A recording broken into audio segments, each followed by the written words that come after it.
everyone. This is Caitlin from Caitlin's Family Farmstead.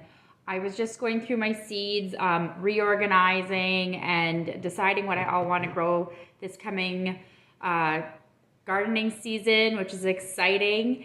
And I thought I'd quick pop on and kind of make a quick video of how I organize all of that. It's maybe not the perfect way, but it's the way I do it. And I thought maybe that could be helpful for somebody. First, you got to make sure you have your seeds organized, guys. Like I have a couple of these totes, and in these totes, I used to just have boxes, and that works too if you can keep it organized. I know I couldn't. I ended up just throwing things in, and then it became a bit of a mess. Even in my tote, I have a couple things that are on top that I need to put away yet. But then these totes are really awesome. I don't know if you've ever seen them before. You can label them, put in what you need or what you have, so that you know what you have when you're going through it. If you're a first-time gardener, sometimes you have no idea what you're looking at. I would say start with the foods you like. Like, don't grow a rutabaga if you're never gonna eat it. Like, that's just kind of silly space, right? That's sometimes very valuable garden space that's being utilized for something that you're not going to use. So I'm very much so a person that keeps track of, like, I try to keep track of everything that I have going on. Every year I'll make a rough map. Yeah, it's dirty, gross. This is last year's map of my gardens.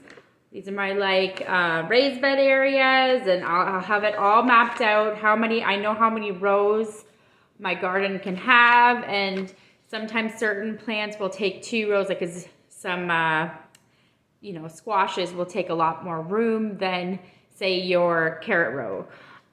Anyways, so I try to keep that mapped out. I have maps all the way back to my first garden, I think, which was on this property in 2013.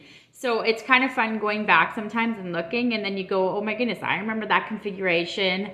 Anyways, so what I do is I go back to this map, I look through, and then I write down for this year in my book, because I have lots of notebooks, I keep notebooks, what veg or flowers, because I grow a lot of flowers as well, do I want to grow this year? And so I write that all down. I write all the fruits, vegetables, flowers that I need to have or would like to have in my garden this year. I also, if it's your first time growing, you might not for sure know, you like carrots and onions and potatoes, okay, or tomatoes, because everybody grows a tomato, it seems. So you put those things down, right? And then, but like for us gardeners, some that have been growing for years and years, I'll also go down to my pantries and my freezers and look and be like, what am I low on? What do I need to grow more of? Like this year, I know for the last, I don't know. Sorry if you hear a cat, just a second. I have a cat in my garage I need to take out. So I know for the past how many years I've been growing kidney beans, because I really like canning my kidney beans. I find it very useful and easy then to pop open that can, rinse them off, and add them to a taco salad or a soup or stew or whatever you have. I find that's what I like to do. And I've been doing 2 rows to 3 rows even for years now. And I'm at the point that I have a lot of kidney beans canned, and I have a lot of dried kidney beans that I don't need to do 2 rows this year. So I know I can take it down to 1. And then, so I will know what I want to have in my garden and how much. So then when I am going through my seed catalog or packets that I have, I can also look to see, do I have 1 packet of, say, peas, or do I have 5? And then my favorite ones, say beets. I was looking at just a few minutes ago, and I noticed, because I always keep my seed packets from the year before, even if they're empty, I put them back, because I take them out right now. I just did that a few minutes ago, pulled it out and seen 2 of my favorite varieties, the chaga and the yellow touchstone. And there's Boulder's another yellow variety, which is one I like, but I had the yellow touchstone last year. The seed packets were empty. And so I know, right, that's the type I like, and I need to write that down. So this is how I write it down. I don't just like write everything down. I write all the veg down that I like, and then with a highlighter, I have yellow as my needs, blue as a maybe. So that's more of a variety thing. So say tomatoes, I have 4 or 5 packets of tomatoes that I like to grow, but I'm going through seed catalogs and I see 1 or 2 maybe that pique my interest. I can put a blue on it. I see, oh yeah, I have blue, so I will allow myself to buy maybe 1 or 2 different variety types. I don't want to go too much more because I know I have enough, but I know I have room for a little bit of more growth or variety. And then I have pink highlighter as do not need, because that's sometimes when you're buying seeds, you get like, it's a seed addiction almost. And all of a sudden you're like, oh, I'm at Peavey Mart and I see this seed and I really want it, and I come home and I realize I already had 2 or 3 more of those. And you're like, what am I gonna do with, I don't know, 15 packets of one variety, right? Seeds do eventually lose their germination rates, go down. So you don't want to have too many, although I think it's good to have a little bit more than maybe you'll use that year, but to have much beyond that, germination rates go down. And so it can be frustrating when you're gardening and you plant all these seeds and they don't germinate like you would like them to. That being said, I love beets that are yellow, and I find that they just don't have the germination rate like my chaga. I like that. We don't usually do the dark red beets just because our family doesn't prefer that earthy taste. But I know that from gardening over several years, and I will plant a full pack or even 2, just so I know I get the amount of beets that I would like to have. So yeah, once I know this, I've gone through my bin, I've put down every single vegetable will have a blue, a yellow, or a pink on them. Once I know all of the ones that are yellow, because those are the needs, I will turn the page and I have a buy list. On my buy list, I will now go, okay, I need peppers. And then I will go through my pepper tray, container, and be like, now, do I need every kind of pepper or just certain varieties? And here is where I'll buy. So the Twingo pepper is a sweet bell pepper, for example, that I really like, our family likes. It's kind of like a yellowy orange type pepper. And then beside that pepper name or beet, because I was talking about also needing beets, the boulder or the touchstone, I will put beside them, once I know I've gone, because I've also know which companies I usually buy from because I've bought seeds for so many years. But if you're new, you can go through your magazines, whichever ones it is. I use a variety of different places. West Coast Seed Company, William Dam. I get a little bit from Vessi, mostly my sweet corn. OSC is Ontario Seed Company. Maybe I'll even just pick them up at the Peavey Mart or something like that.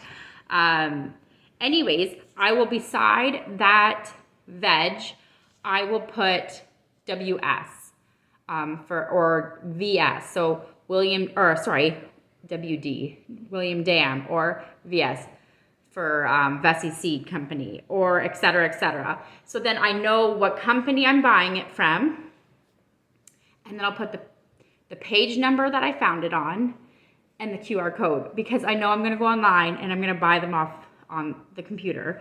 And then also what I will do is because I'm a highlighter person, I like to highlight things so it's visual for me.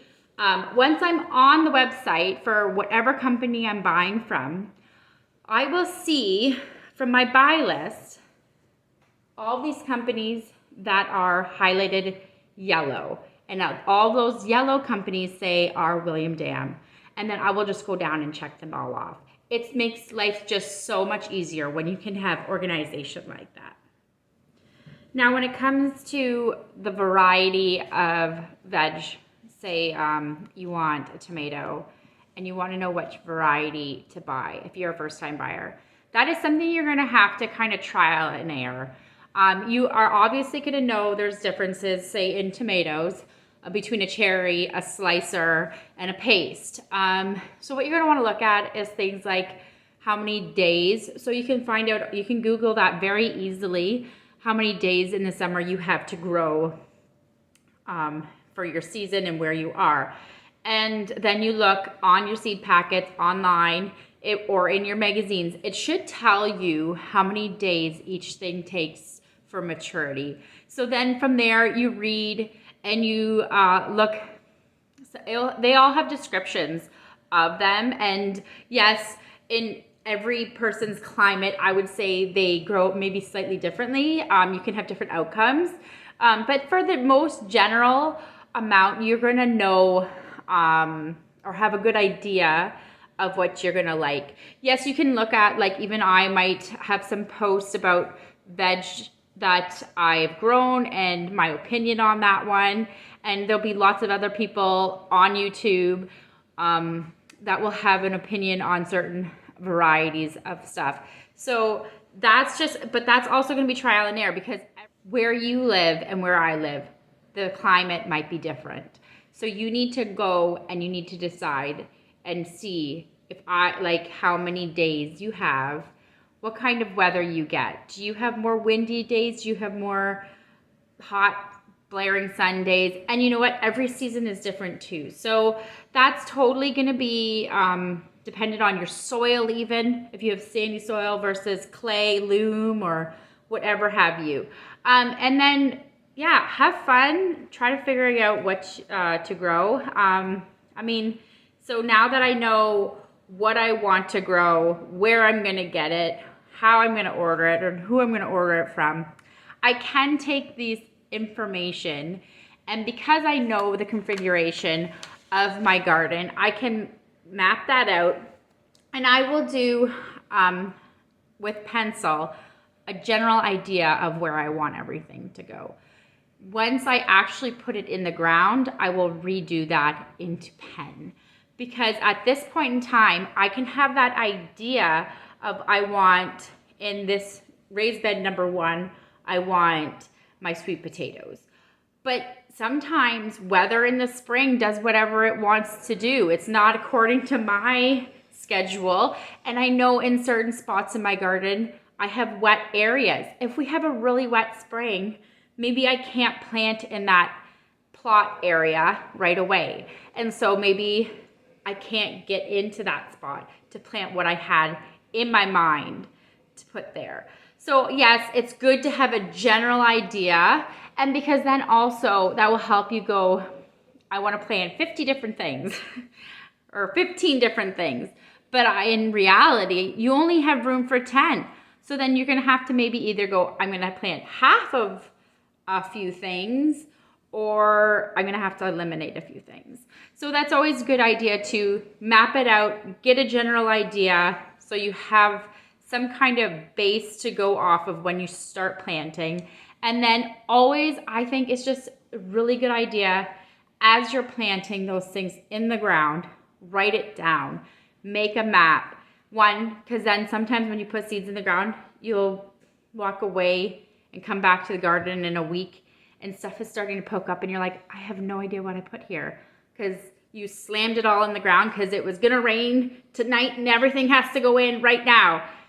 Well, then you don't remember what you put in. So put that stuff down, write it down, even write down the variety, because I know for a few years I wasn't writing down the variety of my green beans, and I was like, was it this one or this one? Was it this? I know the one I didn't like, but which one was it? So for myself, I've learned, put down the variety that you put in the ground, because then you can be like, I actually didn't like that variety. I found it stringy or whatever have you.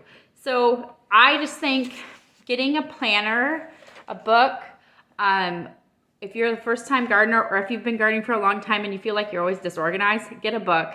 It's honestly, for me, the way to go. My first couple years of gardening was wild, to say the least. I also had a newborn, a 2-year-old, and a 4-year-old.